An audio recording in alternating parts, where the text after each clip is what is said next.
Welcome to Practicing Connection, a podcast exploring the personal stories and collective practices that empower us to work together to improve our resilience and readiness in a rapidly changing world. Here to start the conversation are Jessica Beckendorf and Bob Birch. Hi, welcome to the Practicing Connection podcast. I'm Jessica Beckendorf. And I'm Bob Birch. Our guest today is Ms. Amy Rodick, Director of the Office of Military Family Readiness and Policy for the Department of Defense. As director, Amy is responsible for leadership, management, and oversight of programs affecting military families, including military spouse career advancement, military family life learning, and the Office of Special Needs. Hi, Amy. Thank you so much for joining us on Practicing Connection. Hello.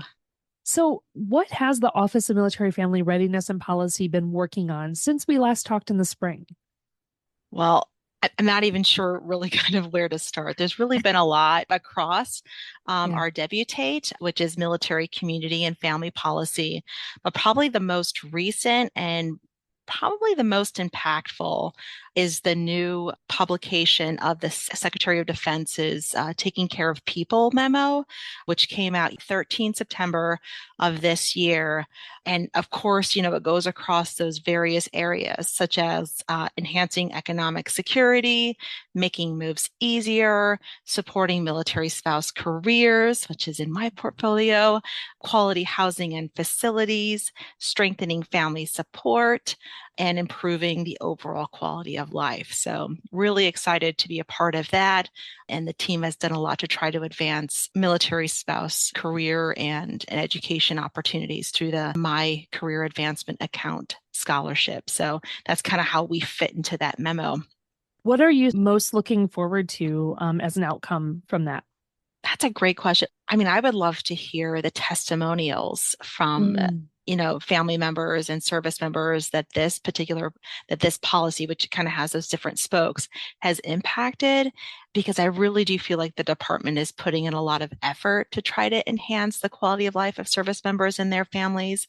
But to get those anecdotal, testimonies, I think would be amazing. So if you're listening to this and you're impacted by the most recent Taking Care of People memo, please reach out to your local family center and give us a plug. We'd love to hear about your experience and how it's made a positive impact on your life, and or if there's something else the department can do to enhance your quality of life. So, Amy, November is National Veterans and Military Families Month. I'm wondering how service providers out on installations in the communities can use this opportunity to connect with their families. I'm super excited about celebrating National Veterans and Military Families Month. I had the opportunity this year to help shape the messaging behind this campaign. And yes, we're focused on military service members and their families, but we're also really focusing on those transitioning veterans and their families as well.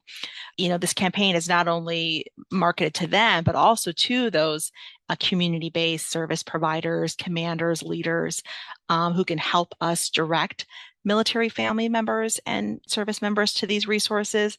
But what we try to do, which I hope is, again, impactful, is we try to focus on 4 key areas throughout the month, right? And the first one being transitions. So what resources on Military OneSource are directly related to military family transitions? And so we'll kind of give a spotlight on that. The second focus area was relationships. So you'll see, week 2 in November, how we try to pull up and elevate the Military OneSource content that's focused on relationships. The third one is work-life balance. I'm not sure there's ever a way to really balance those things. Can you please define that? What is that? I have no idea. I have no idea, but you're always seeking equilibrium, but it never really quite presents itself, right? I like to think of it more of a ratio. Maybe the reward is the journey of seeking the equilibrium, right? That's one outlook, sure. Yeah, but so the third week will focus on work-life balance. and how you can, look at other opportunities to try to maybe add a little more life in your work-life balance. Again, I think of it kind of more of a ratio. And then the last being financial security and economic security, which, as you know, was the focus of this year's Military Family Readiness Academy, which, we partner with the USDA through the OneOp cooperative agreement. And that was a huge success just based on the early reports of that. It seems like, especially with some of examples you gave, National Veterans and Military Families Month might also be an opportunity to engage with other organizations and service providers. Are there ways that service providers can use this month to start conversations in the community? Absolutely. But I would argue don't wait for November to go ahead and do that. It should Good be. point. Yes. It's like when you're preparing for an inspection. It's like an inspection is a process. It's not an event, right? And the same thing should be about, providing support really to all people, but support for some of our military connected families as well, because it can feel like an island of one out there.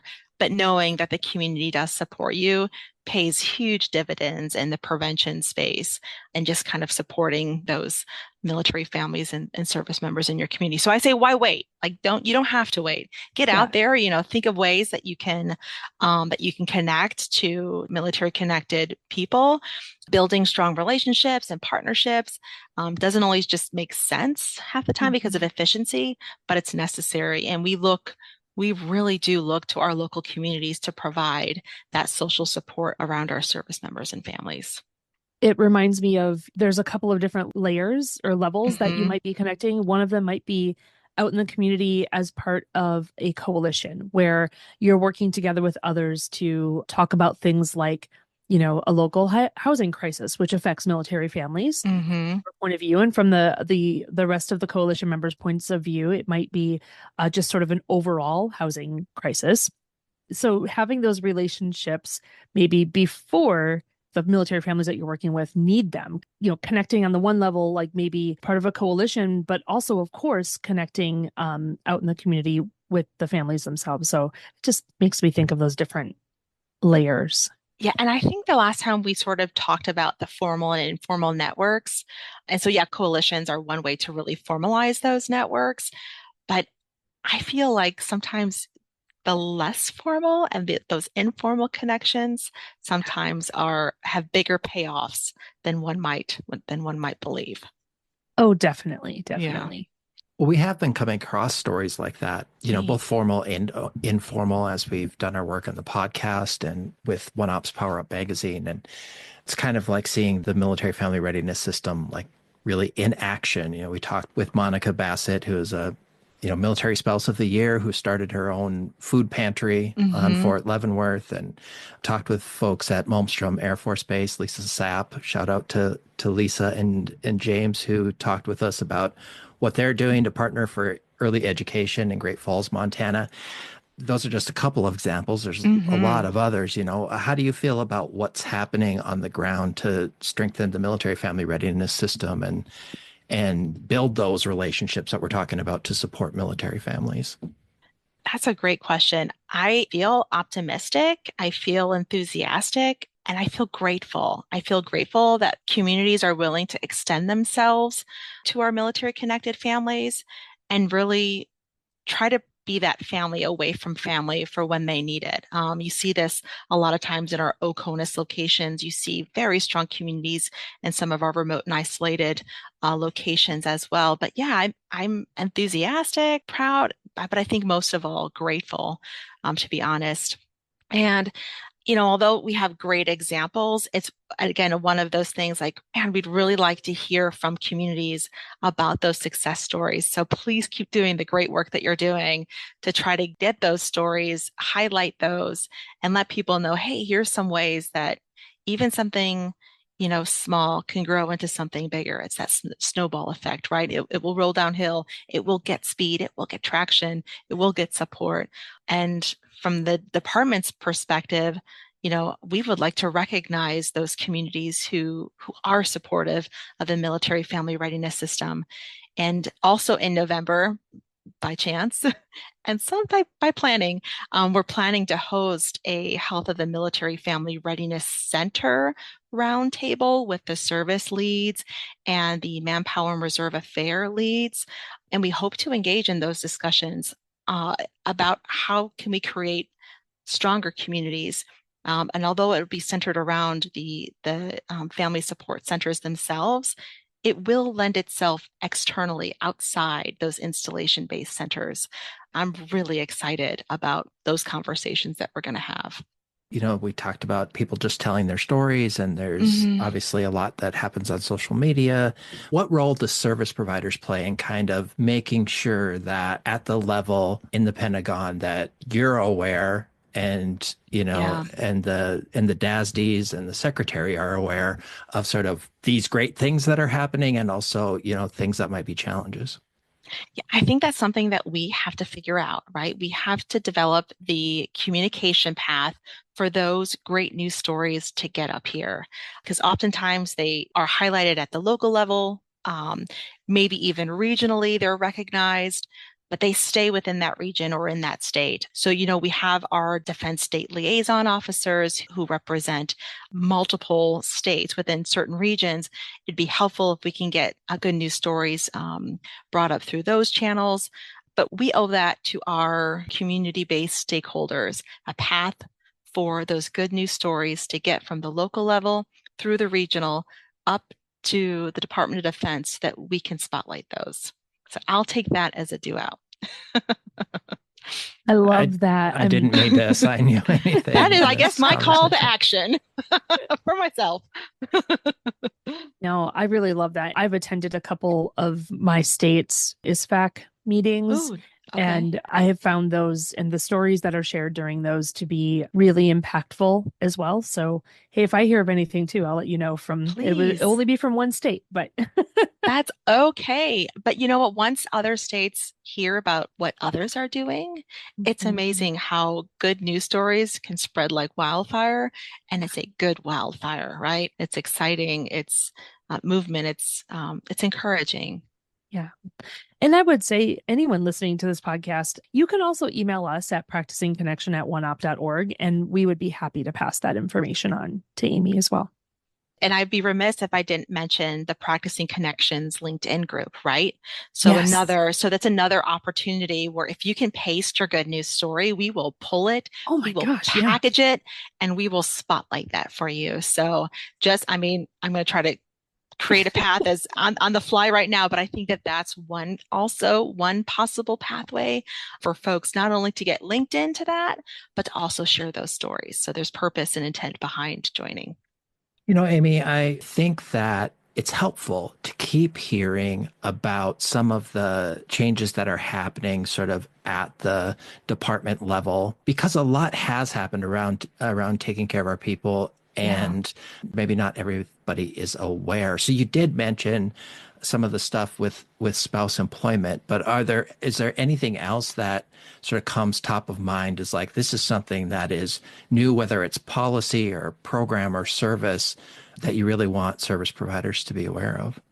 I think, again, as a military spouse, as somebody who's worked this on the civilian side, but not so much on the military side, one of the more progressive outcomes of that taking care of people memo is allowing service members to access the healthcare flexible spending accounts. And what does that mean? So if you're a dependent, you often have these co-pays associated with your healthcare. As an example, I paid $89 to go to the dentist for my child. Well, now I can withhold taxable income through that healthcare flexible spending account and apply those out-of-pocket costs against this non-taxable income. And what it hopefully does is it lowers your tax bracket, also kind of puts that little cushion away for you to use in the event you do have a healthcare out-of-pocket expense, which again is becoming more and more prevalent just based on the healthcare system right now. So I really want not only service members and family members to be aware of that, but community members to also be aware and to inform folks that, hey, this opportunity is open to you. Go ahead on fsafeds.gov and register for account and make your election. And that typically opens up, once again, like in that November timeframe. They'll have that open window where you can go in, register, elect your withholding amounts per year, and then you go ahead and it starts to just automatically deducting it from your paycheck. So that's probably, I think, one of the more progressive ones. And then, of course, the BAH and the BAS increases, which I know, again, as a spouse of a service member, that was greatly appreciated. And we thank Congress for that. So there's been a lot happening, it sounds like. So we are very curious. We love asking this question. What has been inspiring you lately? So yesterday, I attended the Association of the United States of the Army's annual meeting at the Walter E. Washington Convention Center in Washington, D.C. And it was the first time in a long time, because I worked for Army before, that I was able to sit in the audience and just listen as a dependent, as a military family member, and also, from the perspective of the DoD. And I'll tell you what I'm inspired by is the commitment, the level of commitment and support that leaders are really willing to put themselves out there for the sake of recruitment and retention for all volunteer force. I mean, it really is inspiring. It's very easy to get set in your ways and kind of just say, nope, this is how the Army works. But you're seeing a transformation and a cultural change across our services that is becoming more family-centric, that is putting, not only the war fighter at the forefront of things, but also the family members. And to me, that's inspiring. Well, thanks so much for sharing that, Amy. Mhm. And thanks for all the work you do in supporting our service members and their families. It's greatly appreciated, and we appreciate the time that you spent with us to share the message today. Thank you for having me. If I had to have just one last closing comment, I would just ask everybody to think about, what you can do in your local community to support and to strengthen your own military family readiness system, as small or as big as it can be. I'd also, once again, welcome you to share those testimonies, those good news stories through the Practicing Connections LinkedIn group. But yeah, we want to hear from you, and the feedback is so valuable. I have never seen a group of leaders who are more committed to the quality of life of service members and their families than we have right now. And I hope that continues. And I encourage everybody to help encourage them to stay focused on, again, increasing that quality of life and providing that system of support around the men and women who are serving this great country. That was beautiful. And that is also it for this episode. Thank you so much for joining us. If you enjoyed this episode, click the share button in your podcast app to share it with a friend. We'd love to hear what you've been thinking about and what's inspiring you. You can share that with us by clicking the send us a text message at the top of the description of this episode. If you're listening on a computer, you can email us at practicingconnection@oneop.org. You can also find us in the Practicing Connection LinkedIn group.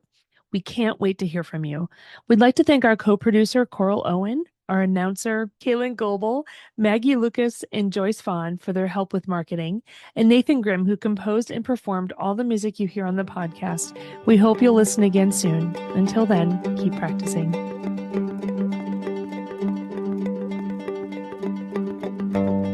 The Practicing Connection podcast is a production of OneOp and is supported by the National Institute of Food and Agriculture, U.S. Department of Agriculture, and the Office of Military Family Readiness Policy, U.S. Department of Defense, under award numbers 2019-48770-30366 and 2023-48770-41333.